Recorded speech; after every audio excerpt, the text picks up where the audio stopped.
All right, we are back, and ladies and gentlemen, listen, it's an absolute honor to finally get Frank down on the podcast tonight. I had his son on, Frank Jr. You guys go back and check it out. Absolutely talented kid, future legend of the sport for sure. But today, it's an honor to have the dad on. It's the dad's turning the hot seat tonight, people. Let's go, right? And I had the honor to actually meet Frank at VIR for the first time. It was actually during the Azure weekend, too, as well, wasn't it? Yep. Well, yeah, I met you and your son and Caden and his dad. It was absolutely amazing. And since then, I mean, we've had obviously an awesome friendship, and it's always good to see everyone at the track, my friend. Most definitely, man. The Trout family's a special family, bro. It really is. It's very unique, 110%. But as always, dude, I want to get into it. Where did your journey begin on those beautiful two wheels? Oh man, um, I had a funny start with motorcycles. I think I was probably about, I had to have been about 8 or 9 years old. My father had just bought me this brand new BMX bicycle, right? And I was riding around the neighborhood, and I stopped at one of my buddies' houses, and they were getting rid of. It was a little old Suzuki. I don't remember what the model was. It was equivalent to like the CRF 50 or something like that. And his father was they were getting rid of it. I was like, I'll trade you my bike, you know. Yeah. So I gave him my bike. I got on this thing, man. I didn't know what the hell I was doing. I did whiskey throttle, right? Boom. I grabbed a handful of throttle, ran straight into the garage. Boom. They picked me up and taught me how to, you know what I'm saying, maneuver the bike. And I rode it back around the corner and walked in the house all happy and stuff. Dad, look what I got. I was like, I traded my bicycle. I got a dirt bike. Like I'm geek. You know what I'm saying? I got a motorized bike. I'm geek. He was like, nah, go take it back. That's not what I paid for. Oh man, so I had to go humble myself and go ask for my bicycle back and give him the dirt bike back, man. I didn't touch another bike until probably about middle school. I had some friends that used to race dirt bikes. I would go to their houses and ride their bikes and stuff. I never owned one. Um, and then it was years after that until I got my first motorcycle. Probably it was 2000. Shit, when was Frankie born? 2008. Matter of fact, I came home on deployment for Frankie's birth, and in the midst of, I had bought a motorcycle that same week, and been on them ever since. I love it. We're having a baby. I'm buying a motorcycle. It's the opposite way around, right? Somebody's got a motorcycle, they have a kid, and they get rid of the bike, and it's like, give me both. Pit move right there. I love it, dude. I wish I would have thought of that, right? If I could go back in time, or yeah, buy a bike. Yeah, that's good. It's good stuff, man. It's and nobody forget, like Robert Maxwell says, never forgot that first whiskey throttle, right? Yeah, we never. And then of course we got Dwayne in the house. What's up, my man? He says, what I miss? Nothing, just the intro. Nothing. Welcome. Yeah, you got him right on time. Oh my God. Yeah. And then, obviously, I want to talk about the military, right? Because I was a child of the military. My dad was a fighter pilot, as many of you heard many times. It's growing up for me in the military was made me who I am as a person today, just because we moved so often. And I never met a stranger. So wherever I went, I instantly found friends, right? And when I have friends, like that's it. Like I'm all in, okay. And then all of a sudden, 9 months later, 6 months later, like, oh, we're moving, we're leaving. And I'm like, we just got here, right? So it was either shrivel up in a shell or just be me and just be happy and just enjoy that little journey I have with everybody, right? And that's how I chose to be. And it was just it's definitely a unique experience. I got to see a lot of the United States and meet a lot of people because of it, instead of just growing up in one town, whatever it is, however big and small it is, you know. Um, but what you do in the military, my man, and thank you for your service, because without you and everything you did, we wouldn't be able to do this, much less do this. Right, right. Hey, I appreciate it, man. Like I tell everybody else, man. Like my my time in was selfish. I never thought about like I'm going to serve my country. I was fresh out of high school. I needed a job, and these people sold me a dream. And I went for it. But I am grateful for the opportunity to serve. Um, Learned a lot about myself and others. You know, definitely an experience to say the least. But I did. I bounced around a lot. So my career was mainly National Guard.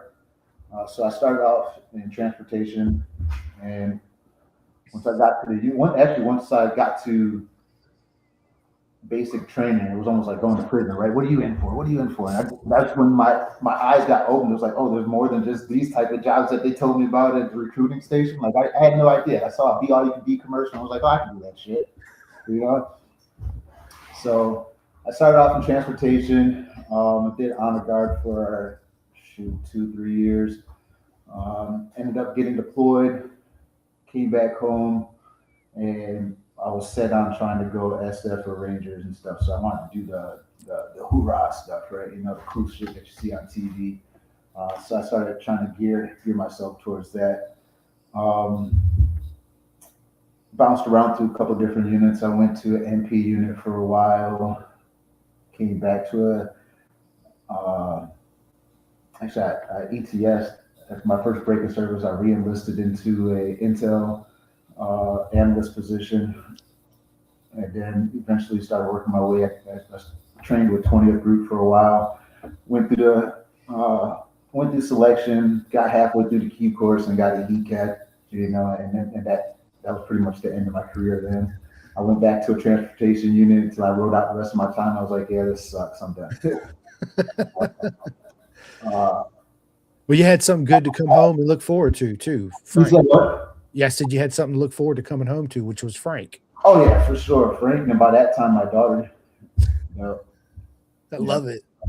I mean, all in all, I had 18 decent years. So Thanks, man. Congratulations. It's a different perspective and different world in the military. And one thing that I've learned being around a bunch of people in the military, still am, my dad's friends and people I work with that have served for X amount of years. Now they're out. They don't. The main thing they miss is that brotherhood, right? That's something they struggle with on a day to day basis. Being out here in the civilian world, as they call it, is there's no brotherhood like it was in the military.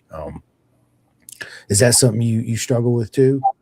mm, not so much, not so much. And I think me being in the MC, that kind of fills that gap a little bit.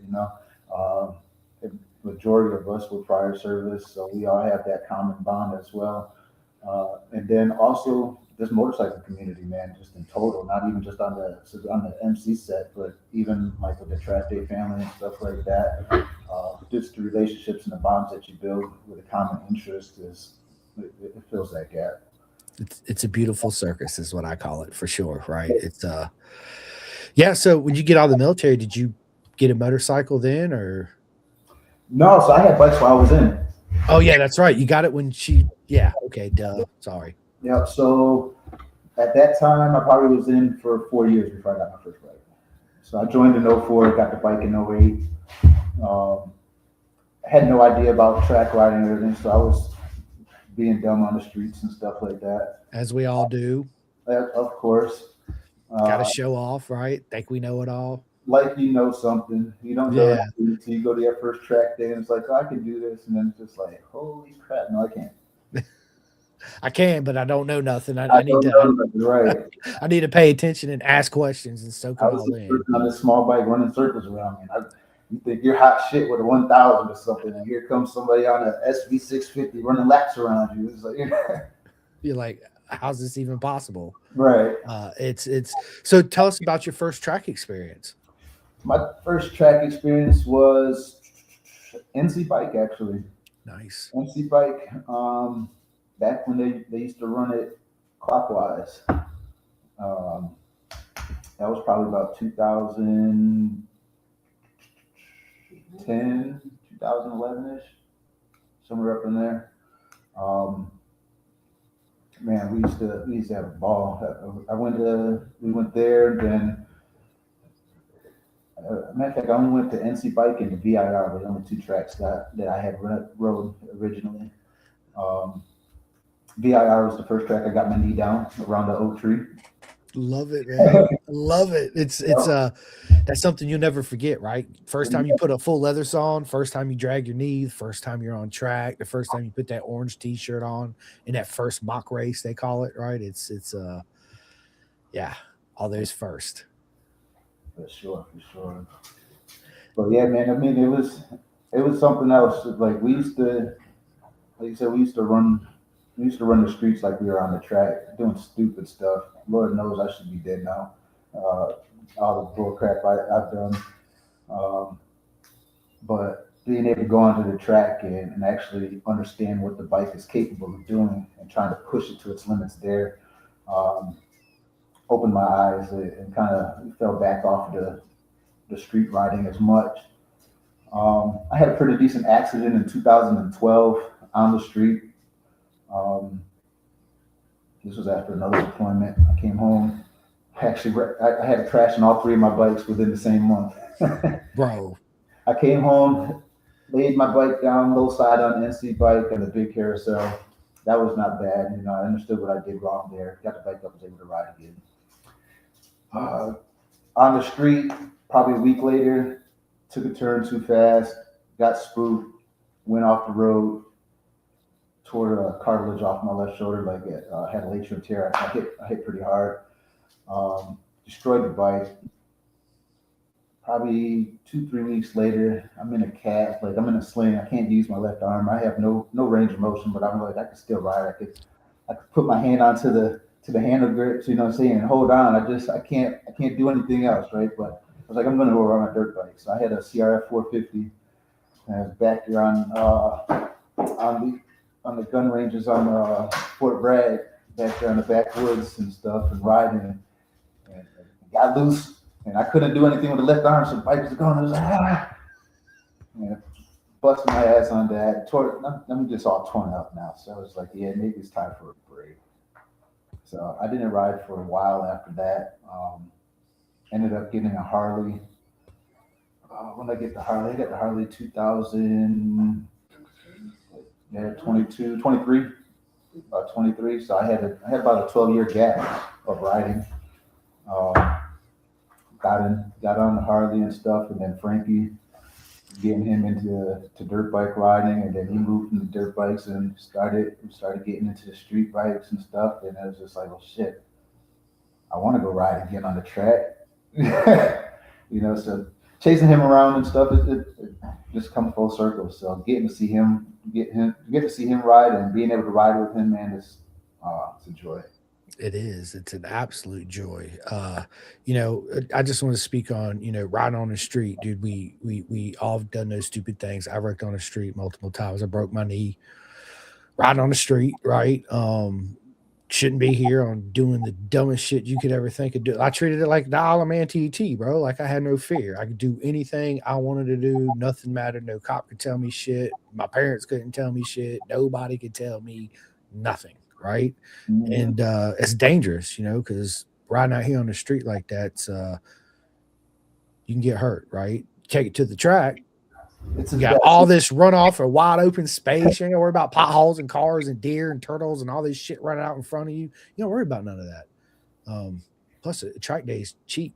It's not that expensive. What is expensive is you crash and tow your bike and those hospital bills. That's expensive. I tell Frankie, I said the track day is less expensive than the speeding ticket. In your bike getting impounded, or you ended up in the hospital. Bro,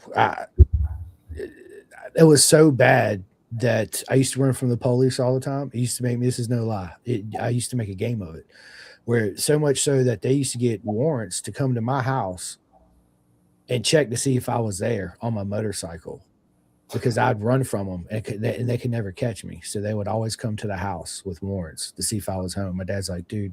So we had this long talk, and it was, it didn't stop me. Right. Dude, I was a heathen, bro.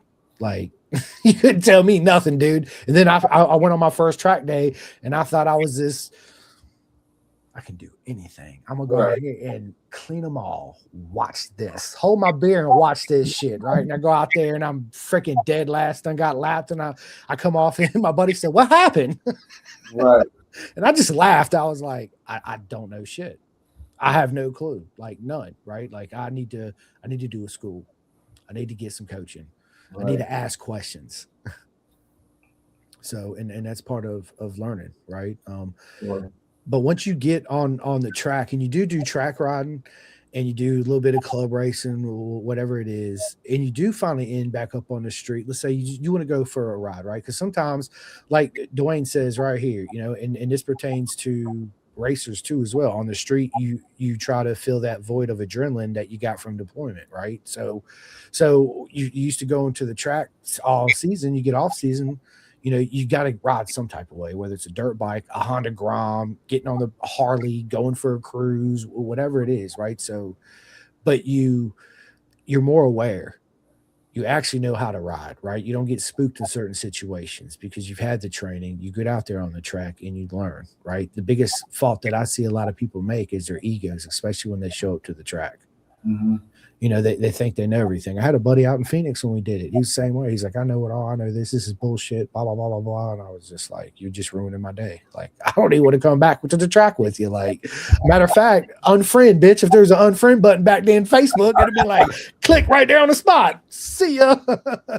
But yeah, it's important for people to show up and eat that humble pie, because you're definitely gonna eat a whole shit ton of it, right? But at the end of the day, it's all about having fun, being safe, because the safer you are for you, the safer you are for everybody out there on the track around you. Facts. And you got to think about that too. It's not all about you. It's everyone out there, even the corner marshal workers. Which big shout out to all the corner marshal workers, because without you guys and girls, guess what? We ain't going to the track, right? And we're not having fun. So nothing but love. We got another legend in the house, Fast Glass Media. What is up, Dustin? Have you ever met Dustin? I can't say that I have.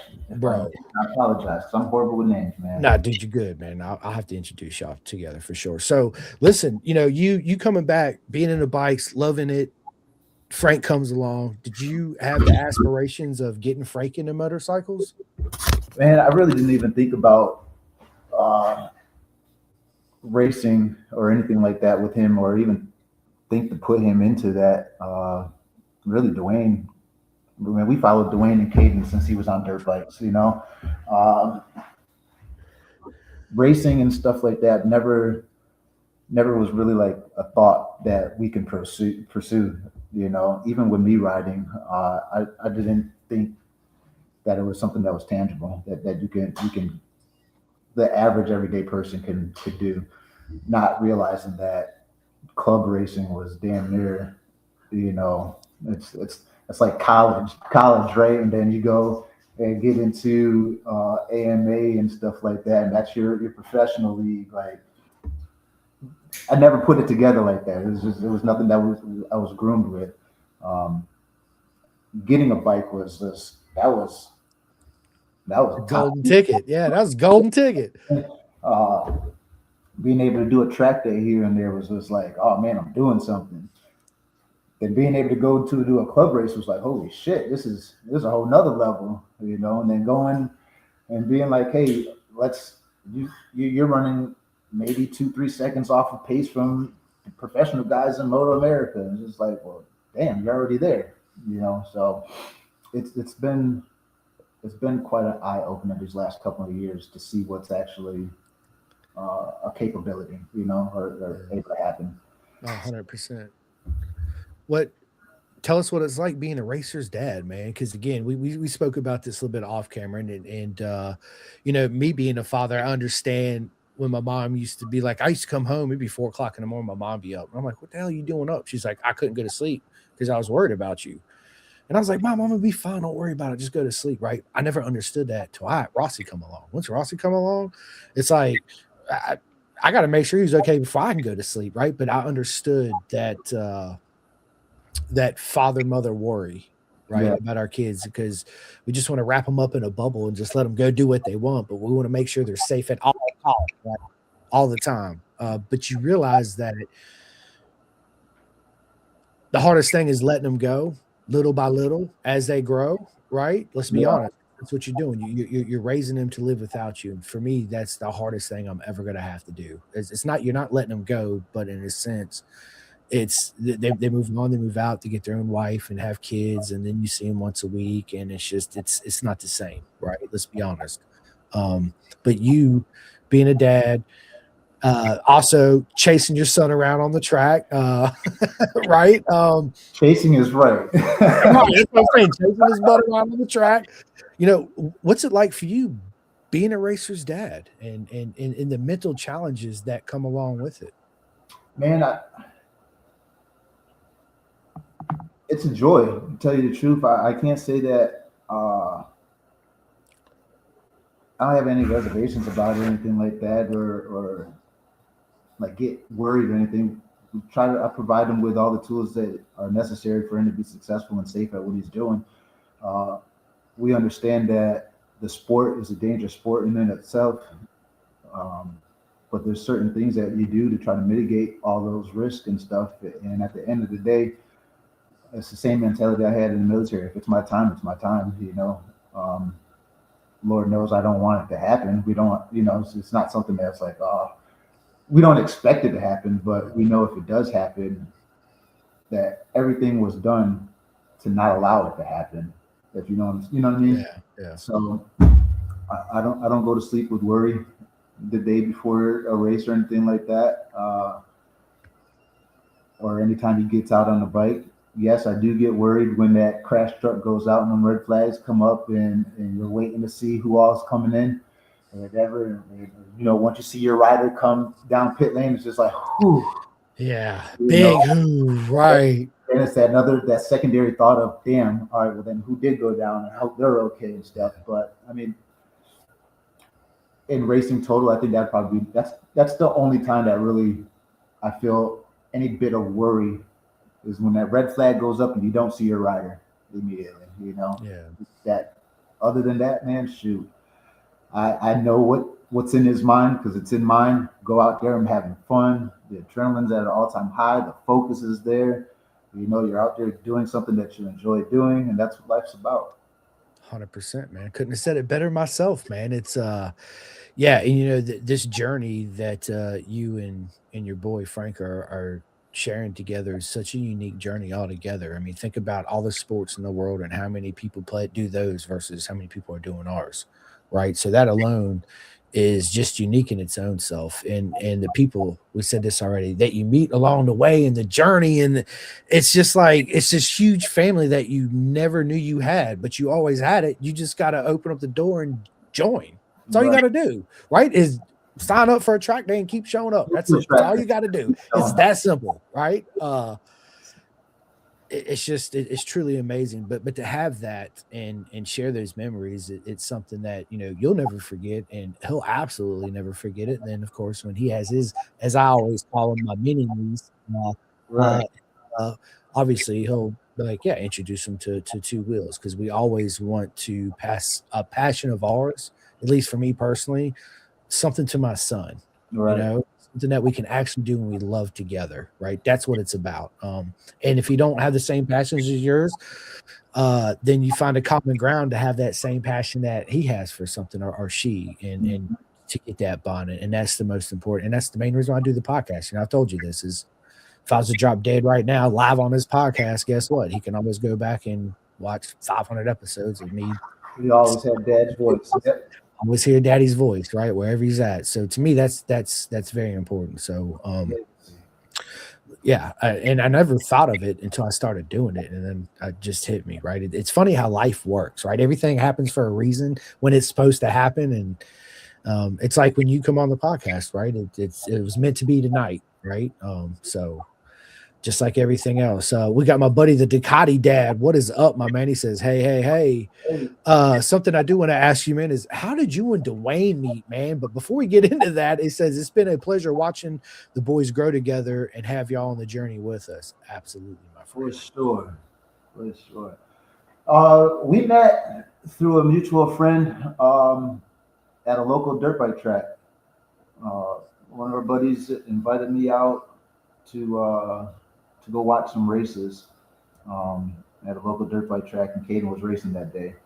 Um, and it was like, dang, who's this little kid flying on a little 65? Like, not a care in the world, you know what I'm saying? Running through this whoop section faster than everybody else out there and stuff, just having a ball. And then seeing Dwayne over there like he is with his, excited behind us on the track. Oh, God. It was like, oh, it's a brother out here, you know, not used to it, And then he introduced us, and man, we've been cool ever since. Love it. Yeah. I love it, man. And Frankie already had the 50, and knew about riding, but never raced it. Like again, racing wasn't on my radar. It was like, all right, yeah, we can go ride the trails and ride in the fields and stuff like that, and go putt around down the local, like in our neighborhood and stuff like that. But once he saw that, it was like, oh yeah, you could try this. So I bought him a 65, and he went out there and tried it on 65 for a season, and then went to the 85 and tried that out for a little bit. Had a couple of accidents. Was like, yeah, I'm not feeling this. And then the street bikes came along.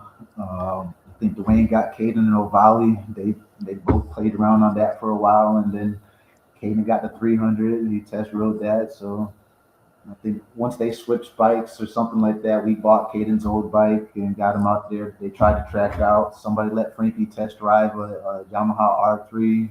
He's like, oh, I like this. Then somebody else let him test drive a Ninja 400. He's like, oh, I like this more. It's more power. So we traded the 300 and got the 400, and it's just been a progression ever since. I love it. We got the bikes there, so.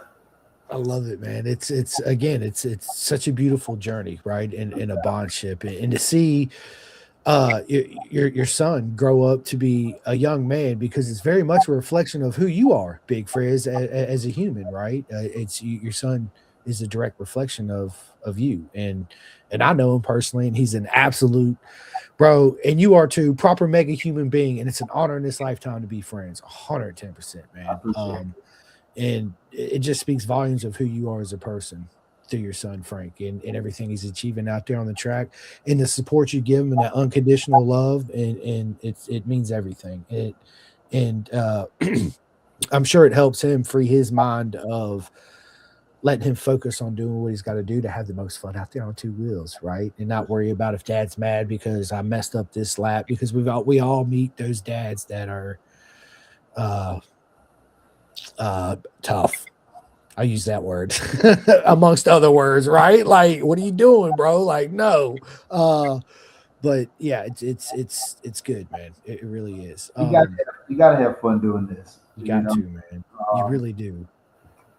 And I'm realistic with him when it comes to where we're at in the sport. I don't expect him to go out here and put down times and be like in the top 5 of the professional grid or something like that. Like he hasn't been tailored like a lot of people have been from real young to actually racing and having that mentality of racing. But for him to get on the bike and pick it up as quickly as he has and to show the improvement each and every time he gets on that bike, there's no doubt in my mind that if he actually put his mind to doing it to the best of his ability, that he can actually be out there on the top grids with those other riders. I just more so try to give him all the tools and everything that I can to be successful, like I said before. And it's on him at this point to go further, right? You can take a horse to the water, but you can't make him drink. So I can give you I can give you a rocket ship. It's not going to mean that you're going to fly faster than the next person. It's on you to take it there. It is, and it also teaches him a lot about himself as who he is as a person right now, And how bad does he want this? Like, how bad do you really want to do this, right? And those are valuable lessons, and you'll find out, right? But I have no doubt. I've seen his talent. He can go as far as he wants to. Exactly what you said. Plus, him and Caden, dude, they're two peas in a pod. They're nothing but trouble at the track, bro. So I'm just joking, man. I'm just joking. But the friendship that they have together, they feed off each other. And again, it's also a beautiful thing to see because they push each other mentally, physically, emotionally, on the track, off the track. It's that whole, friends for life deal. And that alone in our sport's kind of rare if you think about it. Friends that turn family. Yeah. Yeah. It's amazing to see, man. Of course, in you and Dwayne for sure, right? Oh, we got Jeff, man. What is up, bro? He says streets is just a dangerous place. It is if you treat it that way, right? But if you go out there and you ride respectful and you obey the law, allegedly, you should be okay. It's just when you out there, thinking you can do anything is when trouble happens. So, Jason Bartlett, what is going on, my buddy?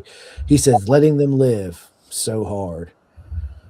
Bro, it is, man, because it's like I've always been that dad, Frank, right? Where I'm like, I'll tell Rossi one time, I'm like, look, I don't think this is a good idea because I think this might happen and it's probably going to hurt. And he looks at me, says, I got this, just like I would do, right? So I was like, you do you, boo boo, right? I'm here.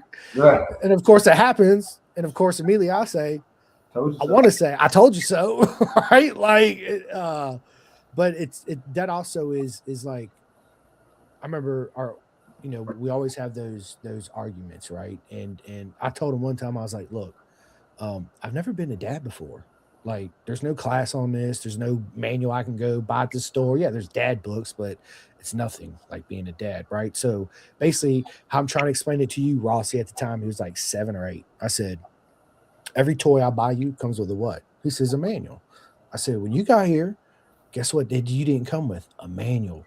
So I can't go to page 32, chapter 8, right? And see, oh, well, this is what you need. Right. I got this, right? Like, we're learning together, we're growing together, we'll figure this out together, right? So just remember that when we start doing this and going back and forth. But that's also me of a way of teaching him a lesson too, as well. Like, think about what you're doing before you do it, and there's always consequences to every action. It's just this is just me talking. How good can I justify it to myself to get away with it, and versus how much trouble I'm actually going to be in, right? I've preached that to him time and time again. It's almost like what they used to say in the military: do what your rank can afford. Right. So for every action, there's an equal and opposite reaction, right? And that's Newton's law. Yeah. So everything that you do, you think of the consequences and the repercussions from it. Are you prepared to deal with that? If you are, by all means, go for it. If you're not, maybe you need to think twice. Yeah.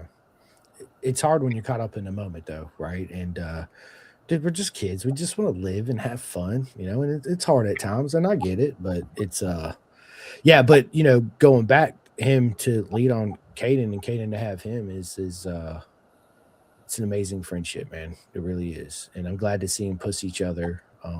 I want to see them getting up in that battle.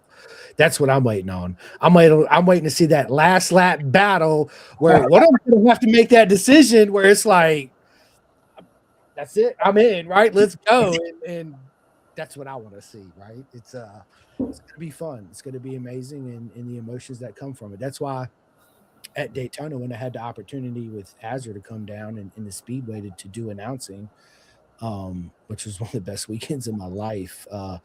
My favorite thing was they're like, dude, you get to do all the interviews. I was like, yes, dude. Of course, when I go to Moto America, it's different, or club races. I don't see them come directly off the track and ride to their pits, and they come directly to me with their eyes are just freshly up and their eyes are this big, and I feel the emotion and the adrenaline. It's different than walking up to them afterwards, and that was my favorite part of that whole weekend, seeing the emotion. Man, at Daytona, you fell in that thing like a pro, dude. I appreciate it, man. It was I ain't gonna lie, it was scary. I was super nervous. I had big shoes to fill, so to speak. Um, and I just told myself, I'm just gonna do it like a podcast. I'm just gonna be me. Be That's it. you. I That's it. said I already know most of these guys who's out here anyway. I'm friends with all of them, so I'm just gonna make it one big weekend podcast and have fun with it. That's Oh, how I do. that's what's up. So I appreciate the love, man. I do. It was absolutely amazing, and you guys had an amazing weekend too, as well. Oh yeah. Oh yeah. That was our first time there too. It was a hell of a time. What'd you think of Daytona? It was nice. Only thing I would probably do different would be ride it myself. Love it. So is that in the game plan? Eventually, hopefully, yeah. I love it, man. I love it, dude. It's good stuff. So, what's your favorite track you've been on so far? Mm, Probably VIR. Love it, man. That's my home track, man. I love VR. To me, I talk about it all the time. My favorite corner is well, my favorite section is 4, 5, 6, and 7. My least favorite corner is turn one. Turn one's like the most trickiest part for me at that track. It's so deceiving. It's like a double apex, but once you get there, it's not a double apex. There's so many lines you could take through there, and you can carry so much braking in the turn 2 and 3. It's like it's hard to wrap your mind around all that because you think you're Right. going fast, and next thing you know, here comes Nathan Galker on a freaking 250, just blow your doors off, and you're like, yeah, I'm taking the next exit as soon as I make this lap around and just let them boys have at it, right? But it's so fun. It's one of those tracks that's super challenging. You don't really have a whole lot of time to think because everything comes up so quick. Because it's Right. not a big track, and it's not a track you get any breathing on. Because the straight's not really a straight, right? Because you come out and it kind of for like a split, maybe that much, and then you're back over and over the crest, and then you're up for a second, and then turn one, and then it's just it's Mhm. yeah, love the track, man. You doing any VR track days this year? I think we got VIR's round three, isn't it? I believe, or something like that, and That's in July, ain't it? something. I don't have the schedule in the Yeah, I remember think that it is. offhand, but it's on the schedule for this year. So this year's going to be a little bit tricky for us. I think it'll probably be more of a test and tune type year, getting the bike situated and stuff like that. Frankie's just finished school, early grad.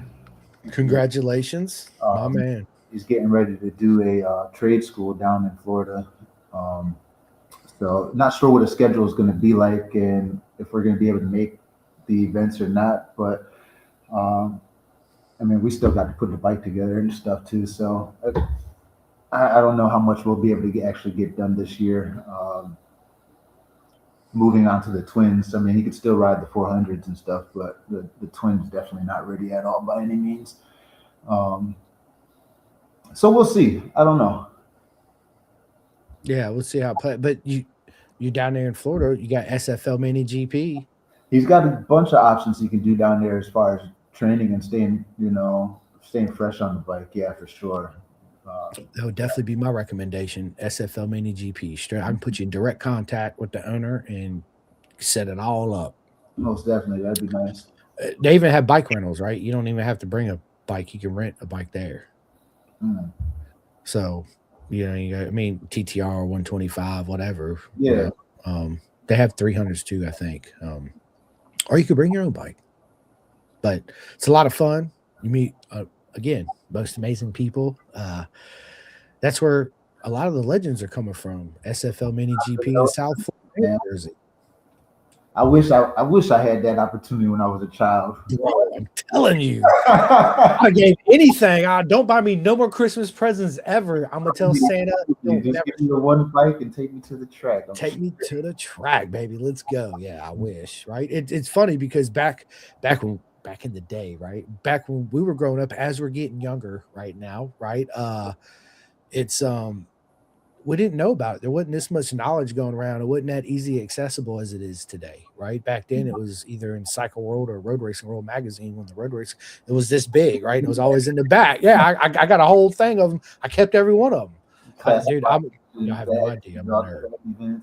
Yeah, man. So, but now it's like, a friend that's done a track day, or you can look up a calendar or schedule with Facebook. It's all over the place, right? Even if it's really not in your algorithm, you're going to run across it somehow, some way, sometime. And one thing I see missing in our community, to be honest with you, is our dealerships, bro. Like, you go to dealerships, there's nothing on Azra, Into Track Days, Moto America, VIR, none of that, nothing.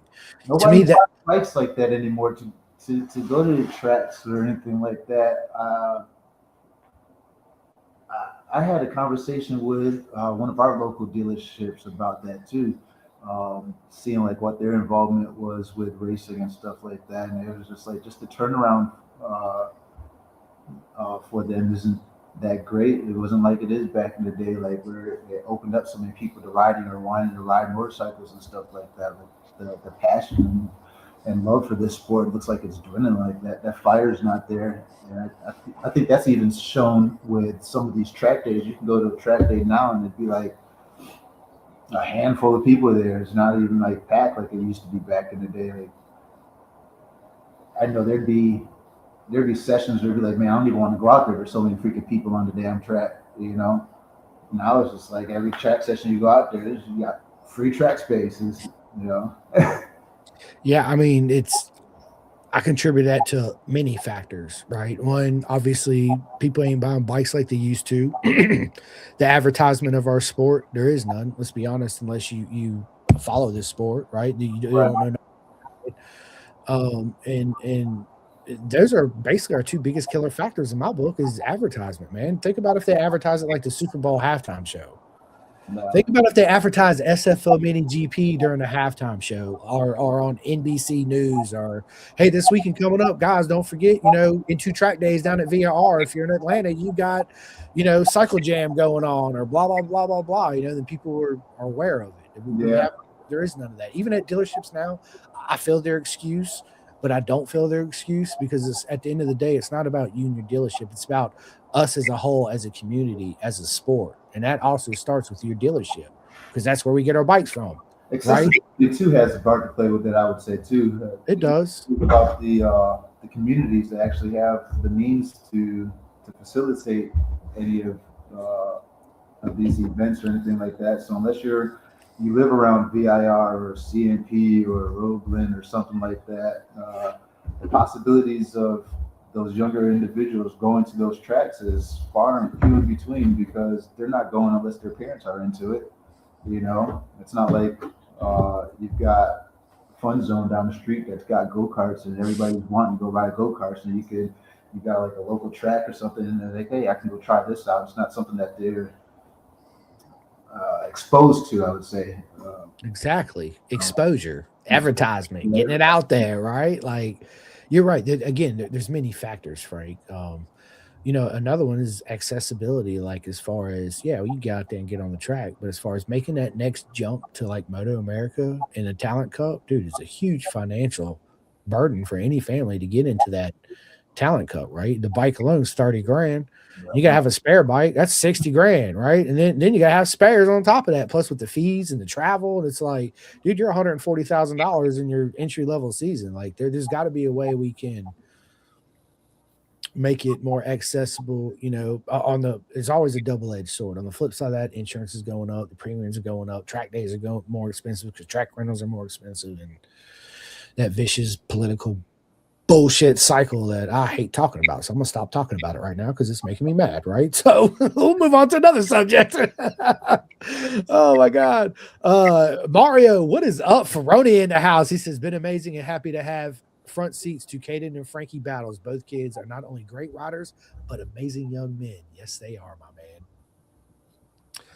man. Do what, Frank? I was reading Mario's other comment. Yeah. From CNP, and it's amazing how many people tell me they love racing from cars to bikes, but they don't know about CNP. exist. Yeah, you know, we was saying that when I went to Atlanta last year. I go every year. My buddy lives 20 minutes from the track, so I go crash with him. He wanted to take me out to this little pizza joint. It's kind of like Blaze Pizza out here in Virginia. It's you go in there. It's like Subway. You build your own pizza. It's real brick fire oven pizza. It's super good. So I'm in there. I got my pink Pendergast shirt on, and the dude behind the counter looks at me. He's like, "How was fishing today?" And I turn around. I look. I'm like, "You talking to me?" He's like, "Yeah." I was like, "Fishing? No, I wasn't going fishing." I was like, "I'm here for the Moto America race." He's like, "What's Moto America?" I was like, "See, this is the issue, Richard. This guy is literally 10 minutes from the track right here." I was like, "You know, you got a track right here, Road Atlanta, like literally 10 minutes down there. You ain't got. You come out and make a right, and you're right there." Right. He had no idea. No idea motorcycle racing was even going on. That's an issue. But how do we change that locally on all the tracks, right? And there goes Rossi. It's hilarious. The legend. Dude, it's funny because every time I go to the track and he's not there, and I say it all the time, people always say, "Where's Rossi at?" And I'm like, "What am I, chopped liver?" They're like, "Oh, we love Rossi." I was like, "Yeah, me too." But I'm gonna send him home with you, and then I guarantee you're gonna call me up and say, "You better come pick this dude up right now." Oh, he just wants chicken nuggets and mac and cheese. He'll be all right. He'll be all right. Yeah, he's good. He's good. He's good. How old is he now? He's 13, bro. Wow. Bro, listen, this is something I say too. It's funny, right? Dad to dad. Here we go. Before we got married, man, it feels like, dude, I could do anything. I had all the time in the world. Of course, I didn't have all the money, but I had more access to race pipe, bark, you know, and all this shit that I can do. Then you get a girlfriend, she becomes pregnant. And then next thing you know, when you have a child, it's like the world speeds up. The time absolutely speeds up. And he goes from up every 2 hours to feeding him and changing his butt to crawling for a half a day to immediately to walking and running and then doing this. And then next thing I know, he's in 3rd grade and now he's in 7th. In 3 more years, he's going to be driving. Like, yeah, buddy, it happens quick. What happened, dude? Like, I'm confused on. That's why I'm so grateful I have this to give back, right? But still, it's like, that's what I keep trying to tell him. I was like, dude, time's such a thief, bro. You don't get it right now. I tell him all the time, you don't understand, and I get it. You're not supposed to.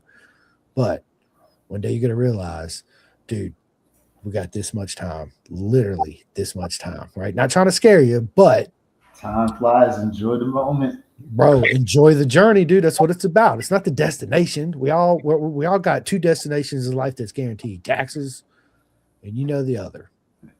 That's it. That's the only guarantee we got. Not being married, not having kids, not owning a house, not buying a car, none of that. Right? So everything else is just a bonus and a plus. Work hard at it, love, live, laugh, and most important, man, love yourself. Because if you truly love yourself, then you'll truly care about others. Right. You know?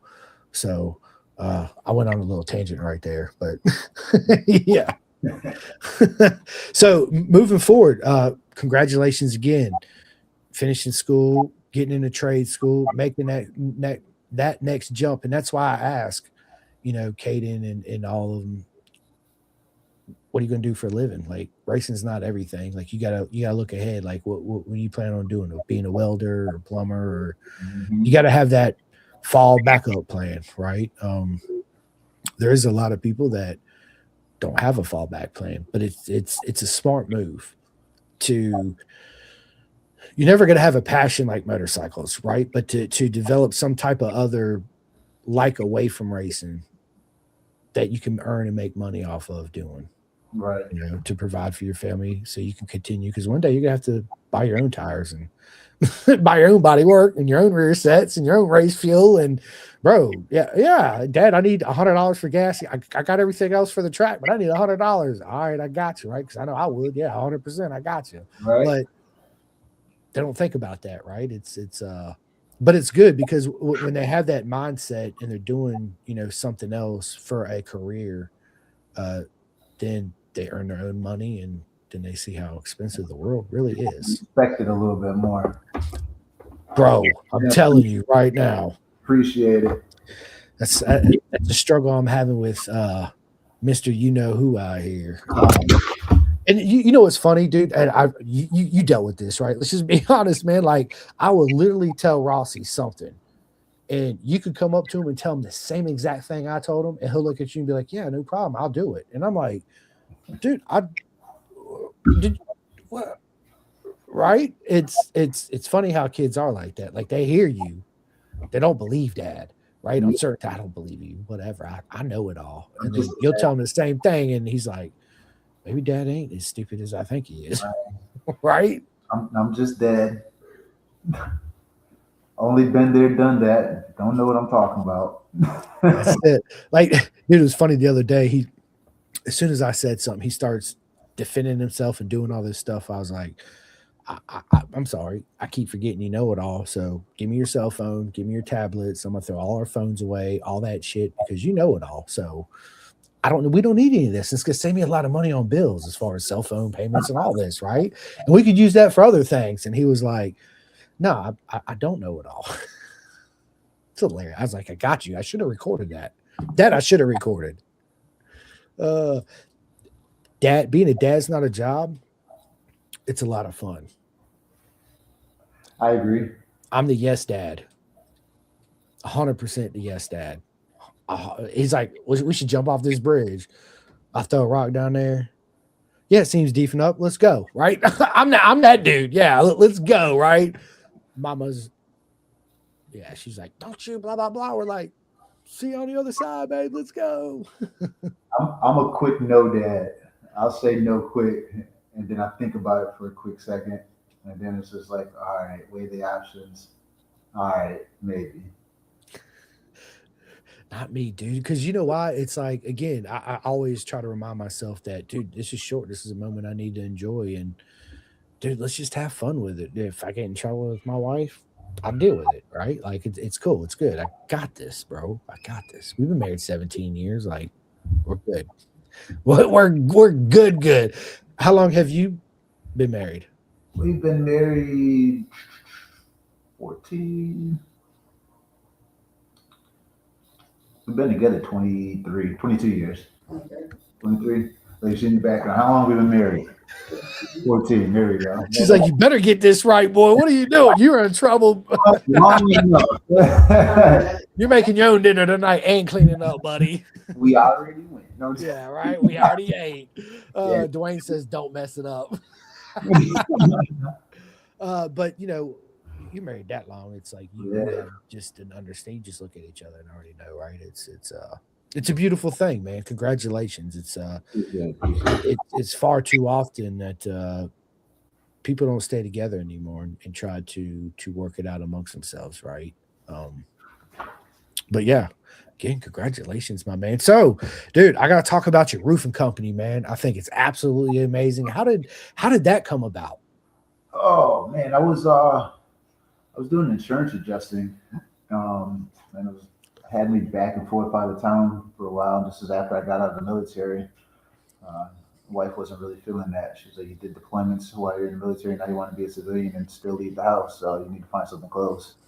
Um, so I started working for another roofing company locally, and helping them with the insurance claims and stuff like that.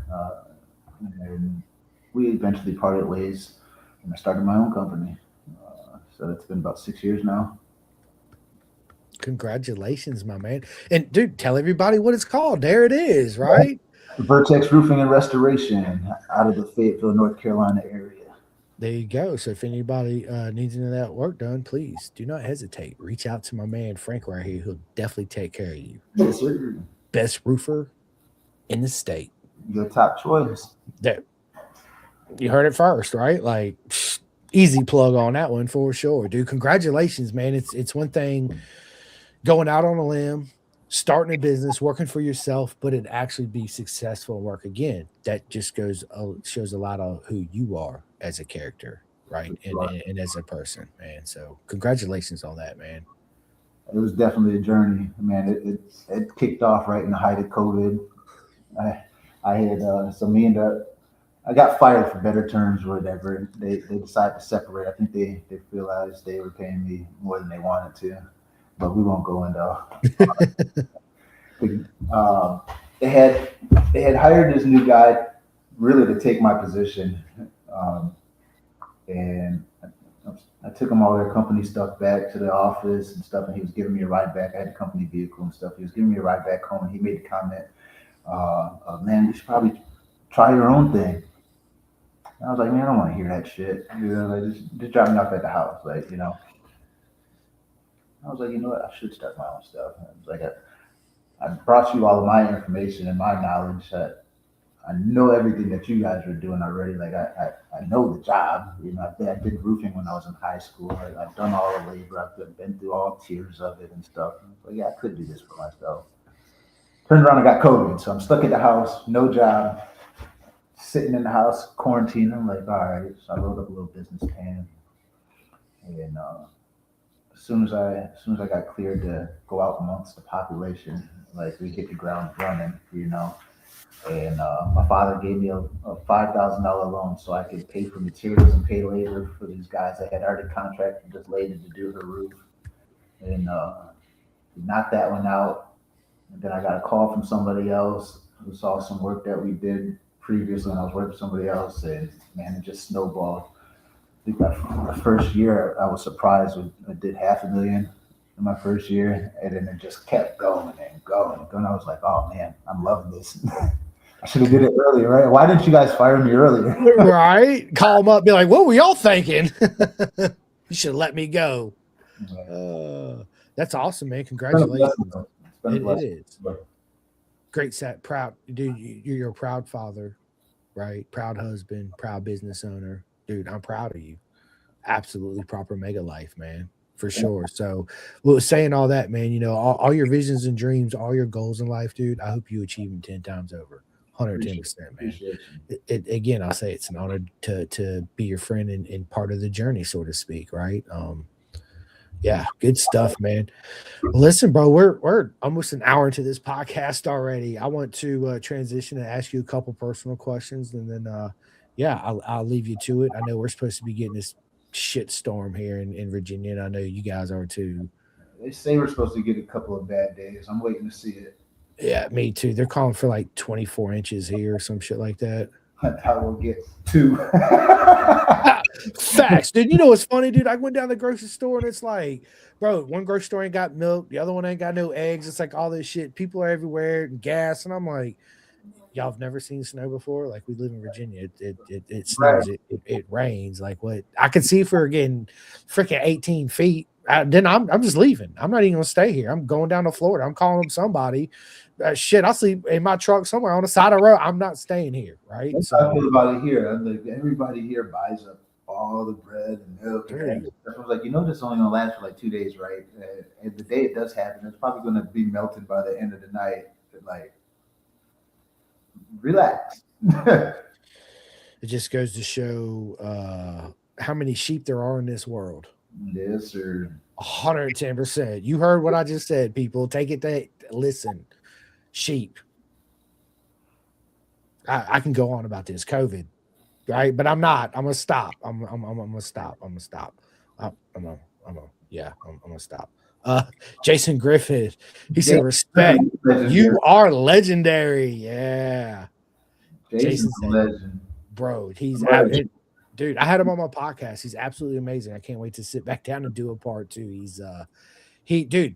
So during his podcast, bro, my buddy Trevor Watson, big shout out to Trevor, Moto America racer. He says, this dude, if you close your eyes, he sounds just like Matthew McConaughey. And so you see me during the video, I closed my eyes for a minute. I was like, and then I smiled. I was like, holy shit, dude, he does sounds just like Matthew McConaughey. So I started making references, and he did too. It was absolutely amazing, man. Jason, you, my friend, is that big inspiration and a legend for sure, man. And he's so fast. You see him and the rest of their crew that ride, man. You have no excuse whatsoever. Nope. Big shout out to TBEX USA Experience. It's do the thing that you love to do, bro. Again, if anybody out there that's listening to this or listens to this in the future, if you are unfortunate, it's always kind of hard to say around this, but if you're unfortunate, you're missing an arm or a leg, or you're paralyzed from the waist down, and you don't think you can ride again, bullshit. 100% bullshit. Don't let that destroy you here. destroy that love. Just keep it moving. TBEXUSA experience.org. That's all you got to do. Yeah. Sign up, get out there, meet the most amazing people, and let's go. Let's go. Right. So Car Trev says, Frankie, my guy. First question I have for you, bro, man, is tell us something we don't know about you at all. Something you don't know about me at all. Crickets. I don't know. He said crickets. I was like, I never heard of that before. I used to live in Africa. Really, dude? That's cool, man. I got a couple buddies that live out there. Sweet. Yeah. I used to live in Ghana, West Africa for a little while. That's awesome, man. I would love to go. I want to go. They're always like, dude, come on. I was like, yeah, sure. I'll just go hop on a plane. I'll see you in 20 hours, right? Like, yeah. If I had the money, I would. I want to go back to BSB too. I'm dying to go back out to the BSB, man. I would love to go out there and watch some races. Yes. Dude, listen, Cadwell Park. If you go to any BSB race at Cadwell, 110% without a doubt. I've been there in Brands Hatch. You got to go to Cadwell. Them boys are different.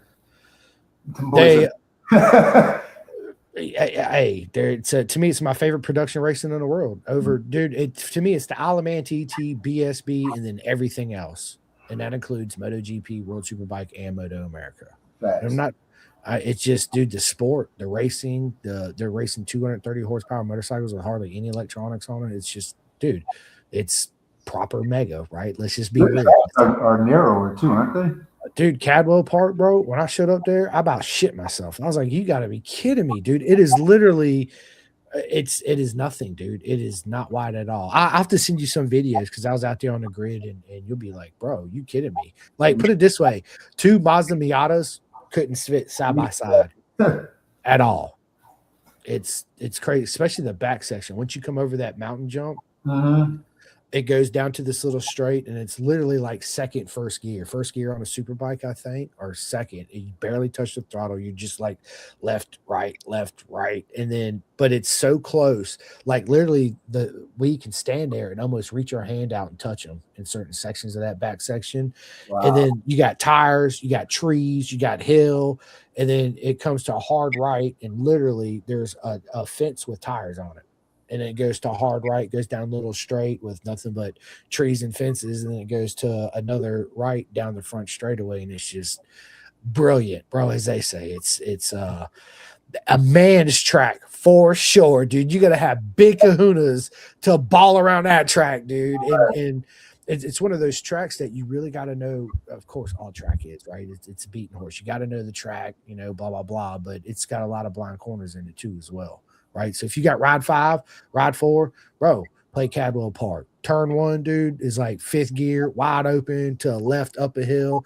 Then you back shift, I think, 2 or 3 times, and it's a right, but it's a crest, right, that rises up and it falls back, and you can't see the exit at all. You just see going into the corner. So if you don't know where to put it, bro, and you're fast going in there, you are, boy, straight up when you come out of there. It's a proper track, dude. It's a man's track. For sure. Let me ask you this, man. What's your worst habit? Mine is procrastination, man. Like going to the grocery store today was supposedly this big ass storm, because you know how many times we hear this big ass storm and snowstorm is coming. I'm just like, bro, we're good. We got a half a gallon of milk. We'll make it, right? We got 4 eggs. We're good. And of course, wife's like, you got to go to the store, right? So I procrastinate. I procrastinate as well. I think another bad habit of mine probably be extending myself in too many things. Like I want to do it all, right? I want to race. I want to be an MC. I want to go do jiu-jitsu. I want to go do this. Like I want to do it. It's just like I could do it. It's almost like what my wife told me the other day. She was like, "You want to be great in too many things, or whatever, and it's affecting you to be able to just." What did you say? I do too much to be great in all of one thing, of all of, you know what I'm saying, all the things that I want to do. Whereas if I took my time and focused at just one at a time or something like that, I could be great at that. Good words. Yeah. I was gonna say if you can't say what your bad habit is, I'm sure she could for sure. She'd be like, "Oh, I got this, honey. Move over." He does this. He does this. He does it. What's that? I know my wife was. She's like, "Oh, I got the platform. Move out the way, bitch. This and this and this, and you guys don't even know. But check this out." And I'm gonna whisper this. You guys got that? Yeah, it's hilarious. Everybody knows, dude. I listen to a lot of audiobooks. I'm currently listening to The Art of Racing in the Rain. It's a movie. If you haven't watched it, dude, highly recommend it. It's a What is it called? The Art of Racing in the Rain. Art of Racing in the Rain. Yeah, it's an audiobook, and they also have a movie. It's a race car driver with a dog, but the story's told from the dog's perspective. Shit. Yeah, and I'm a big dog lover, right? I freaking love my dogs to death. I love them more than 99.9% of humans that walk this planet, right? We can all agree on that, right? Frank's over there like, yep, absolutely. And I had just lost Charlie, my pit bull. She was like 14. She passed away at home. I come home from work. My wife called me, and anyway, so I heard about the movie, and I was like, I'll watch it eventually. So 2 weeks, Charlie was passed away. I was like, I just come in the kitchen one day. I said, I'm ready to watch this movie. My wife, first thing out of her mouth was like, "Oh, you are not prepared." I was like, I got this. Like, don't worry, I got it, right? Dude, 3 minutes into the movie, bro, I'm in there bawling like a 4-year-old kid. It's a great movie. You got to watch it. Yeah. But books, did you listen to any audiobooks? I don't listen to any audiobooks. I do read every so often. Actually, I'm in the middle of reading. What is it? President's Bible, Chronicle 1. Love it. Black Drag, National President.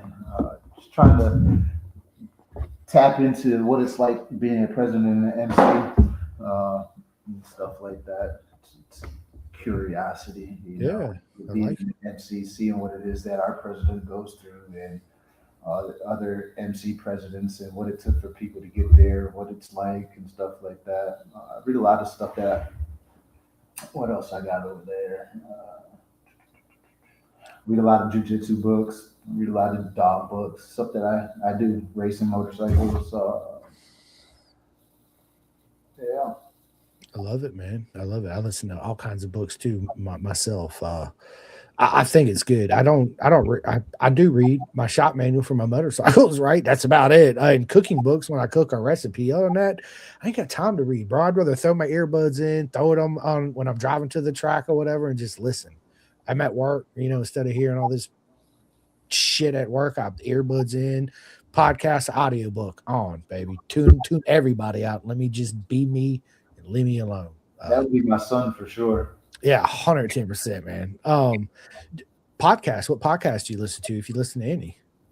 Yours. I've got a couple of brothers that have podcasts. So K Solo the Rider, his podcast. I listen to what's his podcast name? The Retro Philosophy Show.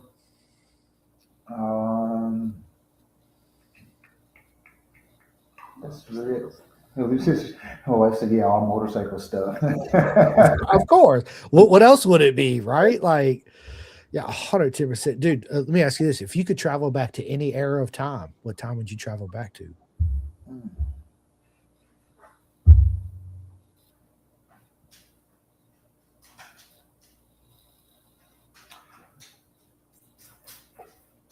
I don't know that I would travel back in time.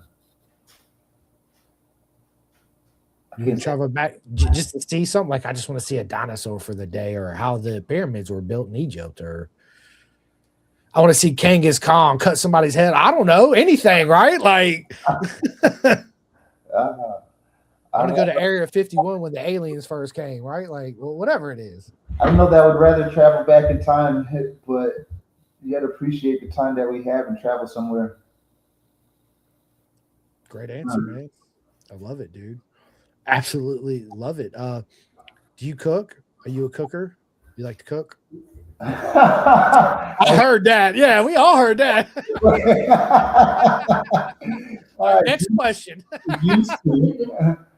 I love it, dude. She's I, awesome. I do admit, meat cooking has taken sort of a backseat once I started the business and indulging in some of these extracurricular activities that I do.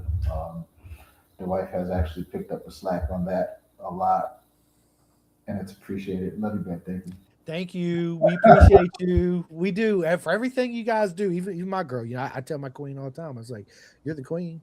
You If I run the don't show." cook, I make sure we fed. That's it. Like I'll provide the food. You just cook it for me. Yeah, 110% right on that. As far as that go, do you enjoy spicy food? Are you a spicy food guy?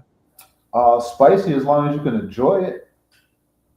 Yeah, I don't like anything that's getting like it's so spicy like you can't like give me the milk. Oh, like my mouth was burning and stuff like nah. But yeah, I like spicy foods. Yeah, I like spicy food, but I also do enjoy torturing myself at times. If that makes sense, it's I never understood it. Okay, what really got me, I never ate hot sauce. I wasn't a big fan. I was like, dude, I'm just not feeling it. Right. Then Mhm. my uncle goes to Thailand. He marries a wife. His girl mom brings her back. She starts making all this homemade Thai food, and I was like, "This is the most amazing shit I've ever eaten in my life." Not realizing that my mouth is on fire the whole time, right? And then it slowly transitioned into where I just got this level to where I could just eat hotter food than she could. Mm. And then it got into where I watched the hot ones on YouTube, the last dab. Yeah. So I was like, I'm gonna order the last dab hot, so the hottest shit they got. And I'm at work and I'm just banging it out. And next thing I know, I'm doing these retarded dumb challenges and that I shouldn't be doing. But it comes to a point to where when you're doing it, yeah, it's unenjoyable for that moment or moments, especially afterwards. But it's like you get this euphoric high. Yes, but it's hard to explain, dude. It really is, man. It's like it's just hard to explain. You enjoy it. The hottest shit I ever done. I know I said this many times. It was my buddy bought me some the Death Nut Challenge. There were 6 peanuts. There were 13 million Scoville each peanut. You had to eat all 6 of them at the same time and not drink nothing for 5 minutes. Mm. And it was I didn't throw up, which I thought I was gonna just barf my brains out. I did it. It was horrible. I was as high as I've ever been in my entire life. Like I've never felt this euphoria ever before, right? But it messed my taste buds up for like over 2 weeks, and I just didn't feel right. Like my stomach, and I just like won't never do that shit again. Wow. But yeah, there's times I like to mess around and eat 4 or 5 million Scoville hot sauces and enjoy the moment, When we go, enjoy the journey. when we go out to eat at like the Thai restaurants and stuff, and they ask like, "You want the spice?" I was like, "Yeah, we wanted a like American mild. We get an American hot or American mild." You know. American mild. Okay, that's like 4 crushed red peppers on it. Okay, there you go. Oh my god, I love it. So growing up, I'm a huge Star Wars fan, man. Are you a Star Wars fan too as well? Nope. I never No. really. Matter of fact, I don't think I've ever watched Star Wars, any Star Wars movie from start to finish. I've caught pieces of it and stuff like that, but never was into to Star Wars or anything like Right. that. Well, I am. I'm a sci-fi nerd, so I like Star Wars and the Matrix and all that rabbit hole and I like the Matrix. Matrix was pretty cool. Matrix is one of the realest movies people you're ever going to watch. Just pay attention when you watch it. Well, It tells you all a lot. Uh, dude, was you into any other sports? Like growing up, of course, my basketball team, bro, Chicago Bulls, dude. Michael Jordan, he was the dude, right? He still is the dude. Let's be honest. And then my football team, the Raiders, right? The Vegas Raiders used to be the LA Raiders, yada yada yada, all because of Bo Jackson. That was my dude growing up. Was Bo. Um, so I'm a I Raider never fan. was one to sit and watch the sports and stuff. I'd rather be out doing it. Yeah. So, yeah, I played tons of basketball. We used to stay at the park from sun up to sundown playing ball. I played football, played soccer, but I never could sit and just watch it. Like I had to be doing it. I wanted to be doing Yeah. it. The only thing that I'd say sport wise that I ever sat and actually watched would be motorcycles. Love it, man. The only sport that I watch today is every once in a while I'll turn on a Chicago Bull game for like 10 minutes. I'm like, okay, I'm done with it, right? Like it's cool. Just to hear the sneakers and the dribble for a minute and like a slam and the horn. I'm like, okay, I had my fix. Let's go. I do like soccer, so I am a That's soccer not nerd. as fun to watch nowadays as it used to be. No, it's not. You got the LeBron flops and stuff, and it's just like everybody's a chump nowadays. Like The game's changed, the game has changed a lot. and for the worse. Yeah, Right? no, Football too. Like I watch football, but only for the Super Bowl. And the main reason why I do that is to hang out with my friends. Everybody brings a dish to eat and hang out, crack a couple beers and conversate. And some people are focused on the TV. I'm the one running around doing this all night, right? I don't give a shit about the football game. So, but again, as I said, dude, I do watch soccer. So my team is Inter Miami. I've always been a Miami fan. Of course, pink's always been one of my favorite colors, and they're pink and black, right? So that's what drew me to them as back in the day. So, are you? What's the one superpower you wish you had, bro? Mm.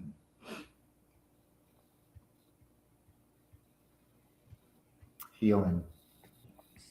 That's nobody's ever said that before. You're the first one to say that's absolutely amazing. Never thought about healing. Yeah, that's deep. That's probably the deepest answer I've had. Me, I always said I used to say fly like Superman, and then I got to think about it. I like to teleport, man. I can be like Frank. I'm gonna come sit with you on the couch. We're gonna do this podcast live at your house. Boom, there I am. Be like, okay, I'm going home. Boom. Hey, I'm going to Phillip Island. See you guys. Boom, there I am. Right, like, and I come home every night. It's that's what I would do is teleport. That'd be dope, wouldn't it? Right? Yeah, that'd be dope as shit. You're like, yeah, boom, there it is. Let's go. Yeah. Anything you touch, you can teleport, right? So your family, you hold your wife and your son, be like, where you want to go? Boom, let's go. That's better than flying. Should I just teleport to a plane real quick? That's already up in the air. Oops, I'm up here. Right, dude. Forget the plane. I'll just teleport there to Sydney. Boom, like boom, I'm there. Right. Forget the plane ride. Yeah, I don't want to do that. Are you superstitious? Do you have any superstitions? No. Yeah, I don't either. One of my buddies I had on the podcast, Nolan Lampkin, which is an absolute legend, super fast, super humble guy, man. One of the best guys you're going to meet in the paddock. If you haven't met Nolan, man, when we go to Moto America and I see you there this year or next year, I'm going to introduce you to him. He's freaking awesome. One of his was he wears his socks inside out. And I was like, you wear your socks inside out. And I was like, why? He's like, because when you put your socks on, that little where it's sewn in the front, it gets caught up in your toes, whether it's your pinky or your other toe, it rolls down. He's like, if you wear the shit inside out, you don't ever have that. And I was like, so from that podcast forward, I wear my socks inside out. 110%. So I guess that I developed a little superstition. To me, it's just the comfort thing, right? Let's just be honest. But yeah, so tip trick to everybody out there. Keep my toes to see if I can feel the string. Dude, yeah, right. Yeah, so dude, tomorrow just put your socks on inside out, or you get out of the shower and just throw them on inside out and just try it out. It's yeah, that's all I do. So it's hilarious. Tattoos, bro. You got any tattoos? None. No. You plan on getting any? Nope. I appreciate the artwork of tattoos, but I don't have a single T-shirt that has a design on it that I've liked long enough to keep. So why would I put it on my body? No, yeah, I get it. I get it. I like looking at it though. I mean, there's plenty of people that have dope artwork on them, but I'm good. He's like, it's not my thing. Not my it's okay, man. Absolutely okay. Let me ask you this: what changes would you like to see in the sport to help it grow? Accessibility. It kind of broke my heart when Moto America did away with the 400 class and they started doing. I was just like, man, it was at a point where it was accessible for so many more people. Then it was just like, whew. Close the door. Yeah, that's it. Bring the wallets out, baby. How much you gonna pay? Right. So, but yeah, I would say accessibility with the sport, like you said, broadcasting it more. I would definitely love to see it on TV a whole lot more than just half the bullcrap that's on TV now. Uh, with the amount of different club racing and other motorcycle events, I don't see why there's not a channel specific for motorcycle racing that's on a local platform. Um, yeah, 100%. I'm confused, right? Like I ask myself these same questions all the time, right? It's so much so it's hard for me to go to sleep because I'm having these conversations with myself, and I'm like, "You're fucking crazy, dude. Some could just go to sleep." I'm just like, "Yeah, yeah." So so at this point, it's like thank God for YouTube. I mean, I probably watch more YouTube than I do regular TV. I'm glad I got a smart TV. Turn on TV, hit YouTube, and I races. I'm either watching BSB or I'm watching Moto America. I'm watching club races. Hey, let's you go. can get it, but I would much rather see like, hey, this is going on in Florida this week or something like, oh, this is right in your backyard, or hey, VIR is broadcasting today. Like, yeah, it could be done. Could be done. 100% agree, right? We need to make it happen, but how do we make it happen, and who do we talk to make these things happen, right? Like, I feel like we just need to start our own council. Well, one thing my buddy Jason suggested too, and I know I keep saying I want to do it. I need to do it. I just need to sit down and just do it one day. Is create a racer dad group, a group just for racer dads, where all the racer dads in the United States can get together on a Facebook group or whatever it is and have deep conversations about raising a racer and a child and all the trials and tribulations and headaches and mental challenges, and it'd be therapeutic, right? Bringing all the racers' dads together and having conversations. So that would absolutely be good. There'd definitely be a wealth of knowledge exchanged. Be a good thing for the sport too, 100%. Um, Me and you were going out, bro. What's our go-to karaoke song? I don't have one. What'd you say? There's a lot. It's just a lot of them. What we singing, bro? Tennessee whiskey. There it is, right? Tennessee whiskey. Oh man, I love it, dude. I love it. So let's build the group, Chris. Let's do it. Let's do it, man. One thing I want to do is I want to get me a little karaoke machine and take it to the track with me this year, and just go up to my friends that race and be like, dude, Put them on the spot. 2 lyrics, karaoke song, what we singing, and have my camera out and just hit the play button and be like, blah blah blah blah, and shove the microphone right in her face. It'd be good. It'd be good for it'd be a lot of fun. It would break up that tension on the race weekends. You know, Dwayne said Al Green. You don't know nothing about no Al Green. he calling you out, Dwayne. Al Green, boy, let's go. Right? Oh my God, let's go. Listen, man, I'm gonna let you go. We're almost an hour and 30 into this. Last question I have for you, man, is dude, you're planning a bank robbery, okay? Who's on your team and what roles are they playing? That's kind of like an incriminating thing, because what if it happens? I didn't even think of it like that. I'm just trying to have fun with it, but okay. Never mind then. with this day and age, it's like, I'll edit that one out, right? No, all right. I'll change the question up. New question. Frank, money, no object. You had your own Moto America team, right? Let's just say Twins Cup, right? Because that's where your boy wants to go. So you have your own Twins Cup team in Moto America. Obviously, I already know what you can say. It's going to be the Aprilia because that's the bike to be on.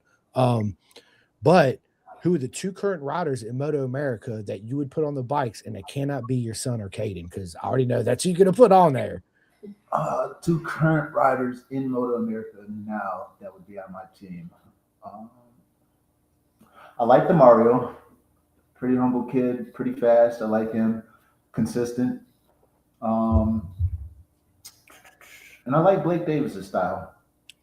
Davis is my boy, man. He's only 45 minutes up the road from me. Yeah, him and Mike. Yeah, Blake's he's a beast. He's definitely gonna be one to keep an eye on for the future. I He's mean, an animal. even like thus far, the things that kid's done, Yeah, he's awesome rider. yeah. Him and my boy Tyler Scott. Tyler Scott's a beast too. Tyler Scott's a freaking just silverback gorilla. Just bro. Yeah, the way he rides that motorcycle, it's like an Boys are young, man. They're super young. They've got their. It's crazy. dude. It's crazy. You see him, and you know what's funny is they make it look so easy. You watch it, even in real life. Me and you are at the track, we're watching them. We're like, dude, it just looks so easy because they're so smooth and so fast, and it's so controlled. It's just poetry in motion, right? Mm-hmm. And then we get out there on the track, and in our mind, yeah, we look like that, but in reality, we look nothing like that at all, right? And it's just it's an eye opener when you go out there and you, especially when you move up to the A group and you get these guys that just every level you go up to a new level. Let's be honest, right? So it's a whole new. You think just because you're the top of the lower class, you're going to get up to the next class and be mid pack? No, you're going to eat some more humble pie on your way up that ladder, right? So it's very humbling experience for sure. But anyway, Frank, listen, this has been a whole lot of fun. I cannot wait to see you and the family at the track as soon as possible. Hopefully, maybe you guys can make it down to Daytona March just to watch. I don't know, maybe. But in the future, you guys go to VIR. You already know what to do. Hit me up. I'll meet you guys out there. We'll hang out. We'll throw some stuff on the grill. We'll do some live videos.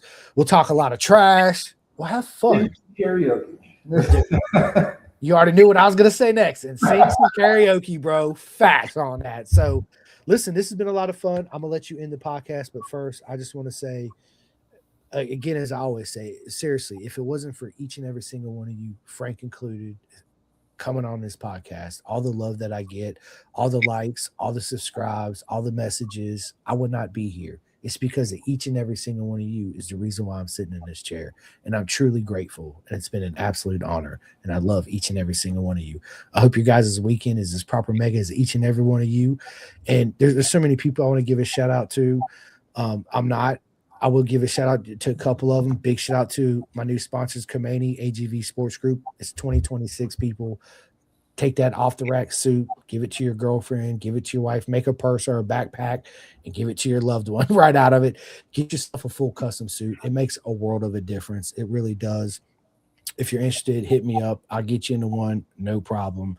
Big shout out to Racer 401 program out there in California. They have a mentorship program, which is absolutely amazing. Big shout out to Mama Aliki from Venom Sport. You, my friend, is a godsend to me, and I love you dearly. You have no idea. Big shout out to my man Tate at 64 Degree Racing, man. I'm telling you, you guys want the most proper mega undersuit. Right there you go, 64 Degree Racing. Look no further than 64. It's are you guys in 64 Degree Racing? No. Bro, we got to make this happen. Me and you got to make something happen for both of your boys. Your Zane Dwayne's. Dude, I'm telling you, again, people, listen to this. Your Under Armour and your Nike one at Dick's, it is not the same. Absolutely not even on the same planet. You get your real proper undersuit made for the racetrack. It is a game changer. And with saying that, bring more than one. Don't bring one undersuit for the whole weekend, because when you go to unzip that thing and take it off, boy, people are going to be walking by your shit like this. Dude, bro, Funky Cole Medina. You guys know the tune. You know the song, right? So get 2 undersuits. Hell, bring more undersuits than you do underwear, because you can always wear that in a pair of shorts home. Right. Facts, right? So listen, man, dude, there's so many more. I want to say, dude, who else I got? Everybody. I love each and every single one of you. KYT helmets, Kubota helmets, just everyone. Thank you. And I truly mean that. That's enough of me doing this for tonight. Frank, again, absolute honor, not only to have you on, my friend, but also the honor to have the opportunity to sit down with your boy. And the opportunity to follow him through his whole career, right? Him and Cadence and Dwayne, I'm speaking to you too as well. It means everything to me. So thankful thankful. I'm thankful and grateful for it. But Frank, tell everybody where they can find you and your boy online and show all that love and support. And are you guys gonna have any merch for sale anytime soon? What's the deal with that, bro? With the merch, I don't know, man. I think maybe once we hit the scene and actually put a name out there, we'll see about the merch. We got to solidify this riding thing first. Make a name for him for real before you got the merch. You know, you don't want to be selling any merch and be like, "Who's this kid?" you know. But first, I appreciate you for allowing us to come on your platform, man. It's been a pleasure meeting you. You can find Frankie on Instagram and Facebook. I believe his Instagram is f.l.sanders3. You can find me, just Frank Sanders, on Facebook. Let's see. I think I'm Big Frizz 585 on Instagram, or just look at your friend list on Facebook. I'm there. 110%. Where did the 58 come from? 585 is the area code from Rochester, New York, where we're from originally. Nice. It used to be 716 until Buffalo stole it. I got you. We gave it to them. My first race number. This is my very first road racing license right here from 1999, CCS out in Phoenix. I used my area code, which is 334. That was my first race number. I couldn't come up with one. I was like, I don't know what to come up with. All the numbers like Doug Chandler, all of them were taken by the freaking fast guys, right? I just wanted to be cool. 4, 6. They're like, no, you can't have none of that. It's got to be 3 digits. I was like, just put my area code. You got that? They're like, yeah, we can do that. I'm like, there it is. Like, don't give a shit. Let's just go, right? Just put me in, coach. me. Let me go. I don't care what numbers on there. Just let me get on. Dude, just give me my orange t-shirt and watch this, right? Yeah. I love it. Anyway, Frank, I appreciate you. You have my number. Please feel free to call me anytime, you and your boy. And I'm really looking forward to seeing you guys this year. And yeah, be good, brother, man. This episode will be out tonight here in about 30 minutes. I'll tag you on the social medias. I'll send you the direct link. And man, thank you so much. It's been an honor, my friend. Appreciate you, brother. I appreciate you. Talk to you soon. Calling all two-wheel enthusiasts, get ready to rev up your earbuds with Pin the Gas Podcast, the ultimate motorcycle racing podcast, hosted by Chris Simcoe, one of our very own excellent leaders here in Roanoke, Virginia. With expert analysis, behind-the-scenes stories, and exclusive writer interviews, Pin the Gas Podcast delivers the adrenaline rush of the racetrack straight to your ears. Whether you're a diehard fan or a curious newcomer, you'll gain insights that will transform how you watch and understand motorcycle racing. On your favorite podcast app, join Simcoe as he takes you on a high-speed journey through the world of motorcycle racing. Pin the Gas Podcast.